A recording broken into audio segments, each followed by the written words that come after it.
सीतारामचंद्राभ्यां नमः। श्रीमद् वाल्मीकि रामायण बालकांड 76वां सर्ग। श्री राम का वैष्णव धनुष को चढ़ाकर अमोघ बाण के द्वारा परशुराम के तप प्राप्त पुण्य लोकों का नाश करना तथा परशुराम का महेंद्र पर्वत को लौट जाना। दशरथ नंदन श्री रामचंद्र जी अपने पिता के गौरव का ध्यान रखकर संकोचवश वहाँ कुछ बोल नहीं रहे थे, परंतु जमदग्नि कुमार परशुराम जी की उपयुक्त बात सुनकर उस समय वे मौन न रह सके। उन्होंने परशुराम जी से कहा, भृगुनंदन ब्राह्मण, आपने पिता के ऋण से उऋण होने की, पिता के मारने वाले का वध करके वैर का बदला चुकाने की भावना लेकर जो क्षत्रिय संहार रूपी कर्म किया है उसे मैंने सुना है और हम लोग आपके उस कर्म का अनुमोदन भी करते हैं, क्योंकि वीर पुरुष वैर का प्रतिशोध लेते ही हैं।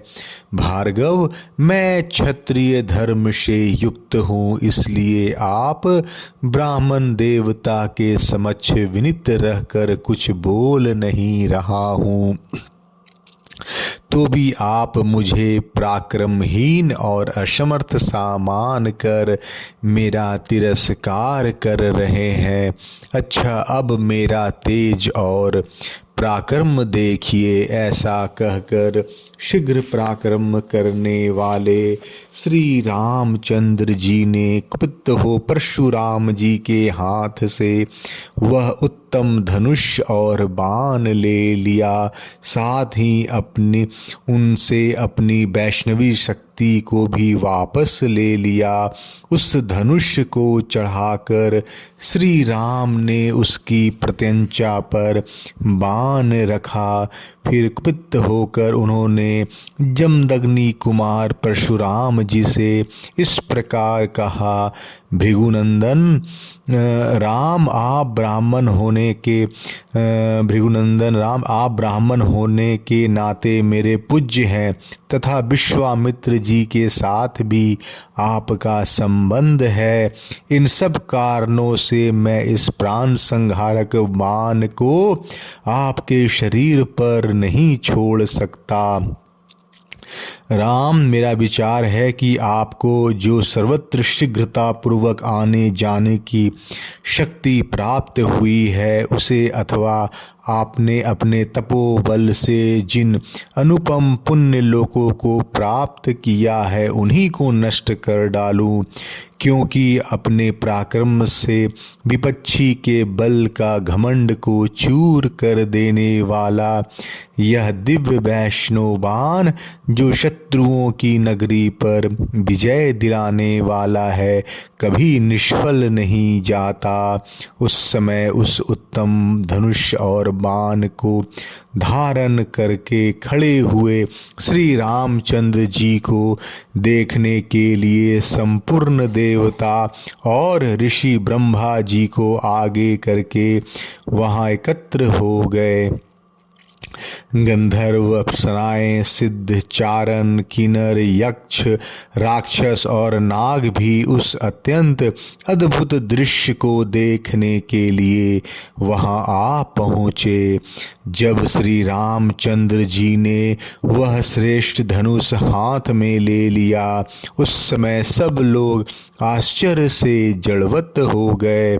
परशुराम जी का वैष्णव तेज निकलकर श्री रामचंद्र जी में मिल गया, इसलिए वीरहीन हुए जमदग्नि कुमार राम ने दशरथ नंदन श्री राम की ओर देखा। तेज निकल जाने से वीरहीन हो जाने के कारण जड़वत बने हुए जमदग्नि कुमार परशुराम ने कमल नयन श्री राम से धीरे धीरे कहा, रघुनंदन, पूर्व काल में मैंने कश्यप जी को जब यह पृथ्वी दान की थी, तब उन्होंने मुझसे कहा था, तुम्हें मेरे राज्य में नहीं रहना चाहिए। ककुतस्थ कुल नंदन तभी से अपने गुरु कश्यप जी की इस आज्ञा का पालन करता हुआ मैं कभी रात में पृथ्वी पर नहीं निवास करता हूँ, क्योंकि यह बात सर्वविदित है कि मैंने कश्यप के सामने रात को पृथ्वी पर न रहने की प्रतिज्ञा कर रखी है। इसलिए वीर राघव, आप मेरी इस गमन शक्ति को नष्ट न करे। मैं मन के समान वेग से अभी महेंद्र नामक श्रेष्ठ पर्वत पर चला जाऊंगा, परंतु श्री राम, मैंने अपनी तपस्या से जिन अनुपम लोकों पर विजय पाई है, उन्हीं को आप इस श्रेष्ठ बाण से नष्ट कर दें। अब इसमें विलंब नहीं होना चाहिए। शत्रुओं को संताप देने वाला वीर, आपने जो इस धनुष को चढ़ा दिया, इससे मुझे निश्चित रूप से ज्ञात हो गया है कि आप मधु दैत्य को मारने वाले अविनाशी देवेश्वर विष्णु है। आपका कल्याण हो। ये सब देवता एकत्र होकर आपकी ओर देख रहे हैं। आपके कर्म अनुपम है। युद्ध में आपका सामना करने वाला दूसरा कोई नहीं है। ककुतस्थ नंद कुलभूषण, आपके सामने जो मेरी असमर्थता प्रकट हुई, यह मेरे लिए लज्जाजनक नहीं हो सकती, क्योंकि आप त्रिलोकीनाथ श्री हरि ने मुझे पराजित किया है।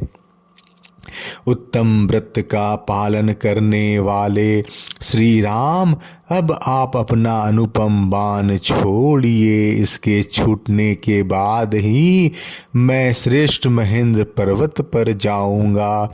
जमदग्नि नंदन परशुराम के ऐसा कहने पर प्रतापी दशरथ नंदन श्री रामचंद्र जी ने वह उत्तम बाण छोड़ दिया। अपनी तपस्या द्वारा उपार्जित किए हुए पुण्य लोकों को श्री रामचंद्र जी के चलाए हुए उस बाण से नष्ट हुआ देखकर परशुराम जी शीघ्र ही उत्तम महेंद्र पर्वत पर चले गए। उनके जाते ही समस्त दिशाओं तथा उपदिशाओं का अंधकार दूर हो गया। उस समय ऋषियों सहित देवता उत्तम आयुधधारी श्री राम की भूरी भूरी प्रशंसा करने लगे। तदंतर दशरथ नंदन श्री राम ने जमदग्नि कुमार परशुराम का पूजन किया। उनसे पूजित हो प्रभावशाली परशुराम दशरथ कुमार श्री राम की परिक्रमा करके अपने स्थान को चले गए। बालकांड 76वां सर्ग समाप्त। जय श्री राम।